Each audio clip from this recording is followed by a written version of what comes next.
morning. Welcome back po sa ating channel.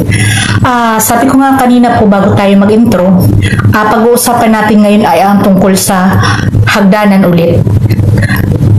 Napag-usapan po natin nung una ko pong video, yung pong bawal matulog sa ilalim ng hagdanan, bawal po maglagay ng larawan sa ilalim ng hagdanan, at bawal din po maglagay ng aquarium sa ilalim ng hagdanan. Bawal din po maglagay ng bowl o lababo or kaya CR po sa ilalim ng hagdanan. Bawal din po maglagay ng kwarto sa hagdanan. At bawal din maglagay ng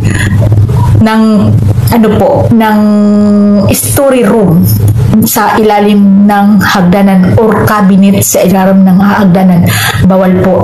Bawal din po maglagay ng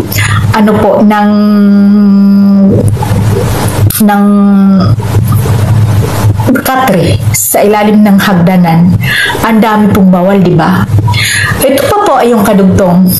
Bawal pa rin na maglagay po ng pulang carpet. Alam niyo po ba kung bakit? Alam niyo po ba kung bakit bawal po na maglagay ng pulang carpet? Dahil daw po, iyon po daw ay ang pulang carpet ay sunog.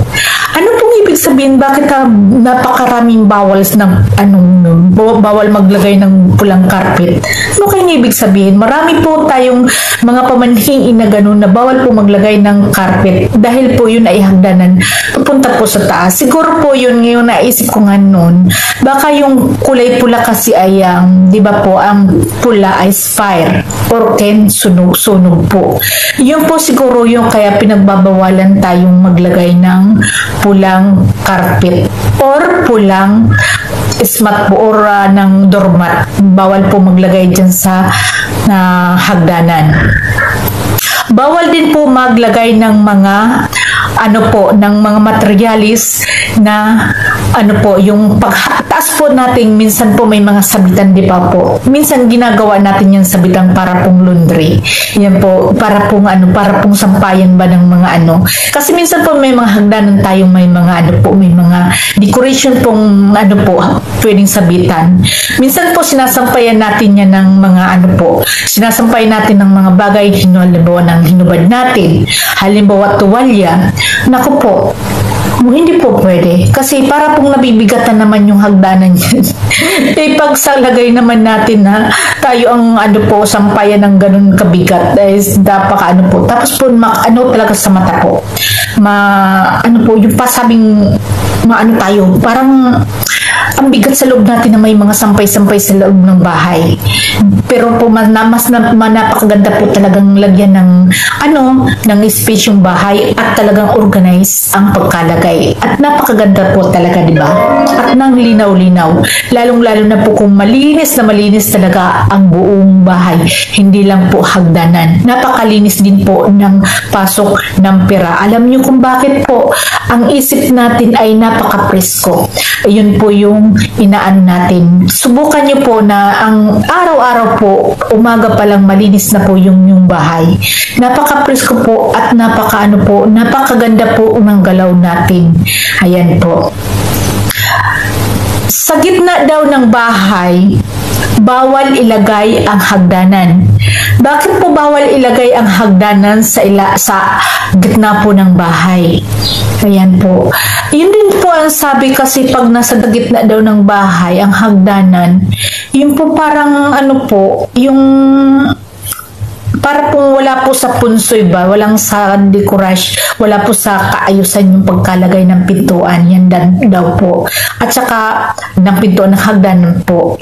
At saka din po bawal daw yun bawal daw hiharap yun kasi yung halimbawa, iharap natin sa main door, back door, bathroom, room, yung kwarto natin na tulugan.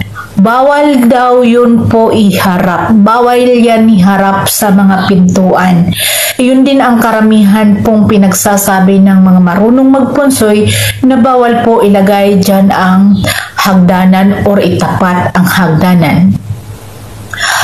Bawal din po yung mapangit din daw po yung pangit daw sa sa pintuan yung direkta po at yung po pataas talaga yung hagdanan na wala po sa korte yung halimbawa po tayo may hagdanan yung po parang tayo yung hagdanan natin wala man lang pakurbada. Ayan po yung sabi po bawal din po yun hindi naman sa bawal hindi po karamihan po hindi ginagawa yun. Mas maganda daw pa po kasi yung yung pakurbadang pintuan. May pakurbadang kaunti yung pintuan dahil napakaganda po. Pag may nahulog po, hindi po tuloy-tuloy sa baba. Nakuha niyo po ang ibig kong sabihin.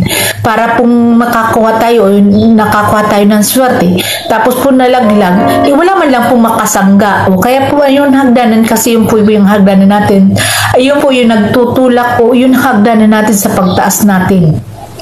Yun po ang hagdanan natin. Kasi pag wala po tayong hagdanan, paano tayo makakaakyat niyan? Yun po, tingnan niyo po.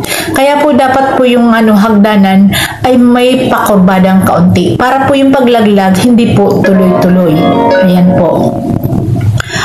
Bakit daw po yung kailangan? Dito naman po yung mga kailangan natin ilagay sa pintuan. Ayan po.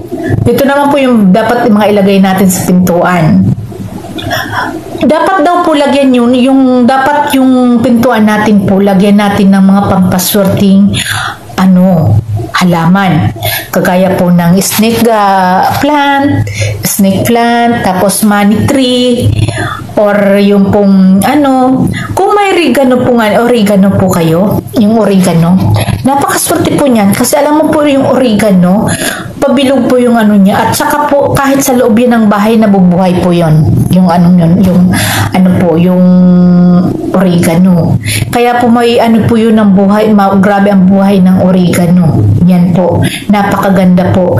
Pag mayroon po kayo niyan, yun po napakadabis po at napakabango po din ng niyan, ng amoy. At gamot din po yun. Ako kasi mahilig ako sa mga ganun na mga yung may mga pakinabang bang mga puno or ng halaman, yung po minsan tinatanim ko. Kasi minsan nagkukontra ang nanay ko noon or tatay ko. Baka kain ba yan? Ganyan siya. Minsan po, ako po talaga mahilig magtanim ng oregano, ng mga po yung paminta, tapos kung ano pong mga mahilig po ako dyan sa Pero po dapat kailangan yung nasa ayos talaga ang paglalagay, yun po. Yung pong sa hagdanan po, yun ang dapat po natin ilagay, yung yung snake grass, money tree, yun po dapat. Tapos dapat po may may po yung po siya, may maliwanag na ilaw sa hagdanan. Kailangan po yung hagdanan natin laging maliwanag. Gabi at araw